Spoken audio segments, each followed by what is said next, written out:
Sa ngiti mong kay tamis, puso ay nadala.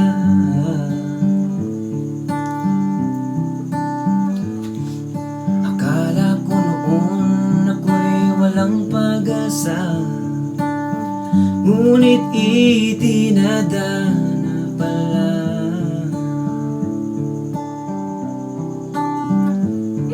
Hindi lang to basta Rana. We! Meron akong itinagong bulaklak. Pakamot ah. Ah. Bakit hawak ko to? Ang bagay mo ba?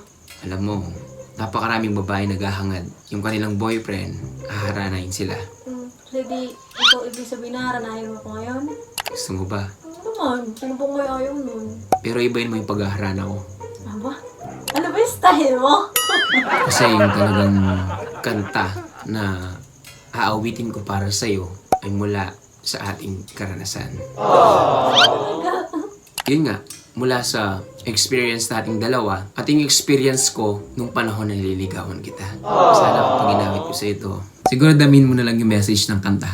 Kasi yung kantang isinulat ko para sa'yo, one version ko to ng When You Say Nothing At All. Sige. Pwede na akong makinig. Kaya ka na. Pero lang akong isang hiling ha, kapag ginanta ko sa'yo ito, Ano? bawal kiligin. Ay, pangalan kinikilig ko. Ako makapakiligin mamaya. Hindi naman pwede yun. Sa title pa lang, kikiligin ka na. Anong title? Hanggang sa hukay. Sa title pa lang, hanggang sa hukay, hanggang sa ilalim ng lupa. Mamahalin kita.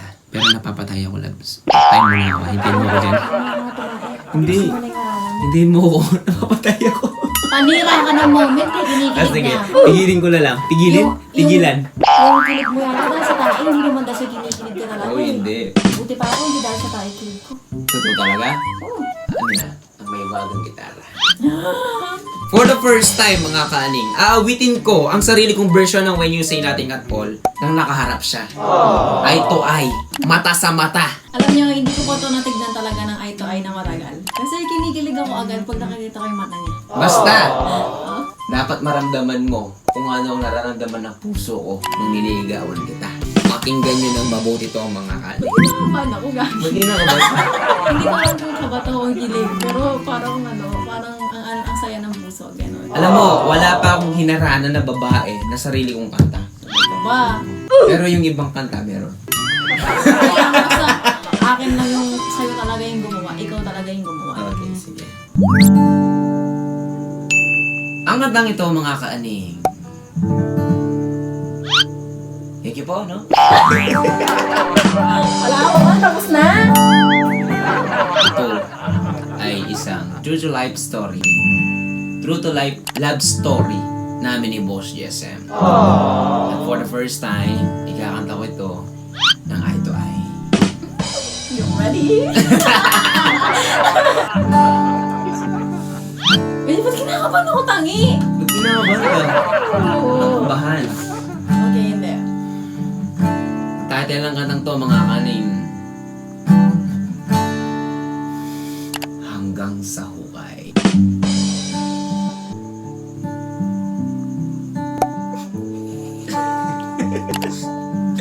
Bawal tumawa, nawawala yung voice mo eh. Kinikilig na ako.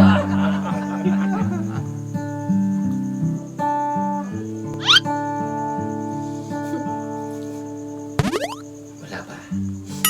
Tagal naman. Ready na yung puso kong makinig. Talaga ba?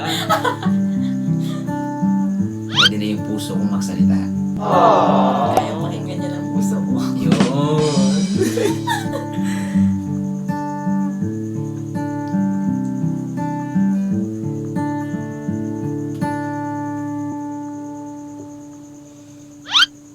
Thank you. Ay, ito na talaga na. Ready? Hindi ko talaga kaya. Yung kiligin talaga. Hindi ko kaya mag-eyes to eyes, gagi.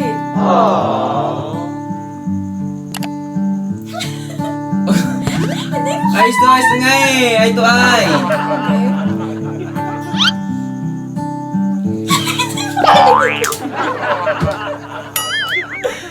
Gago, wag.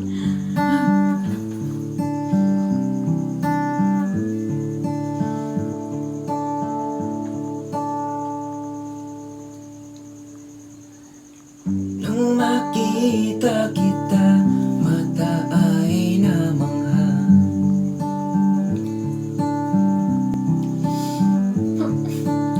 Sa ngiti mong kay tamis, puso ay nadala.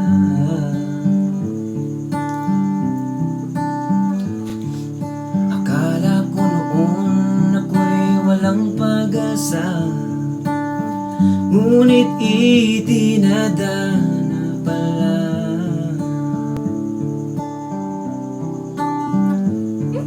Sa bawat oras na kausap kita, hiling ko'y makasama kang tumanda. Ngunit di ko alam ito'y hanggang kailan. Sana naman hanggang sa hukay ay ikaw.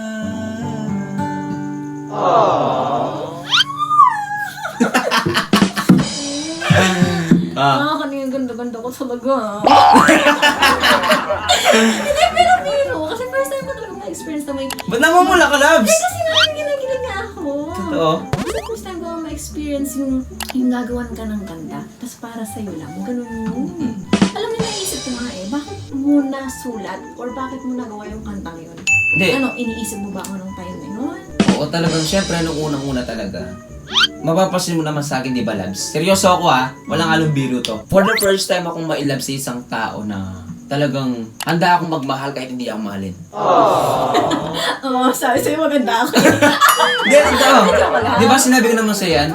Nagpaka-corny ako, napansin mo naman, practice pa lang na sumasayaw ka, pinagsisigawan ko yung pangalan mo. Go Labs, bebe ko yan, di ba? Sinasabi ko. First time ko ma-experience yun. Alam mo yung nanliligaw pa lang siya, hindi pa kami. Ipinagsisigawan niya na hindi mo na loves ko yan. Nung na-feel ko yun, sobrang ang saya ko kasi meron pala talagang tao na para sa'yo na kayang gawin yun kahit hindi mo hilingin. Kaya kung mapapasin mo sa isang line, Labs, sinabi ko doon, akala ko noon, ako'y walang pag-asa. Kung natatandaan mo pa, yung time na hindi na ako nag-chat sa'yo, nung naliligaw pa ako. Oo, diba? alam ko yan. Na-feel ko talaga na sasabihin ko, ay, hindi ko na itutuloy ito. Sinabi ko talaga sa sarili ko, langit to, lupa ako. Real talk, Labs. Akala ko talaga noon hindi tayo mag-work. Nararamdaman ko, hindi mo ako siseryosohin. O, hindi mo in-entertain mo lang ako para may kausap ka. Hindi mo ako siseryosohin. Kaya kung napasin mo sa isang line, sabi ko, akala ko noon ako'y walang pag-asa, di ba? Akala ko talaga noon, tumambay lang ako sa puso mo, pero hindi tayo tinadhana. Si Boss Edward, siya talaga yung tinuring ko na answered prayer ko. Shit. Hindi ko alam kung nasabi ko na to. Maraming salamat. Pero ang dahilan kasi kung bakit ko nasabi na answered prayer siya. Kasi pag nagsisimba ako, lagi kong hinihiling na kung mayroon man na lalaking para sa akin, gusto ko yung mamahalin ako ng tunay. Hindi yung marilan lang at hindi ako sasaktan. Gusto mo talaga for good or settled talaga na? Settled talaga. Yun yung pinagpupray ko na kung magsasettled man ako, doon sa taong hindi ako sasaktan. Lagi mo tatandaan, pumupas man ang mga talulot ng pulang rosas. Mawala man ang bituin at buwan, tumaba ka man sa iyong panganganak. Mamahalin kita hanggang sa hukay. Oh, ang isang Thank you. Pero bebe, ikaw, mag-dry man tong kamay mo. Malabo mag-dry. Oo. Kaya malabo ka mawalang pagmamahal sa akin. Wala yan, pag hinintay mo. Kung nga nagarana, ako pang makikis. Pero pag hinarana mo, Kala ko noon,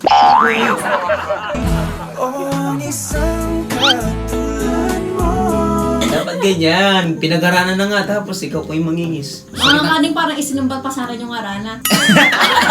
Hindi, alam mo, alayin kita ng bulaklak.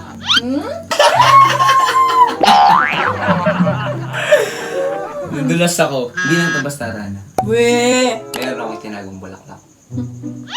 Tama to. Tingnan mo. Yung binasag mong ano. Binasag mo to, di ba? Oh, bulaklak ko sa'yo. Wala mo magkano to? 125. Oh. Huwag bumalik sa akin yung binasag ko. Oh, sa'yo na yan. Umuwi mo sa bahay. Basta galing sa'yo, iingatan ko to. Yes. So ayan mga kaning, maraming salamat sa panonood. Sana nag-enjoy po kayo sa pangaharan ko kay Boss JSM. Alam nyo mga kaning, Pinractice ko pa to. Sanay akong magandang bulaklak. Shoutout na tayo, ha? Shoutout kay... Shout out from Mindanao, Cotabato City. Oh, ilayo. Shout out kay Alinor Emba. Shoutout. Oh, sabi nitong Peter Parker, ewan ko kung ito yung name niya. Ate, Oh. pwede, arborin ko gitara niya. Shout out din kay Christian Ray Soto, yung napaka-loyal nating kaaning. Yan. Maraming Shoutout salamat. sa'yo, Christian Ray, ha? Shout out kay Mark Tipones. Shout out kay Princess Ann Samarca. And shout out kay Ray San Oriel from Negros Occidental. Shoutout sa inyong lahat, mga kaane. Sa mga inarana ko dyan, no? Mga last years. Yung mga nagarana sa akin. Comment down below. Yung mga nagarana sa akin dyan, comment down below. Meron din namarana! Wala man. Ikaw lang. Panis.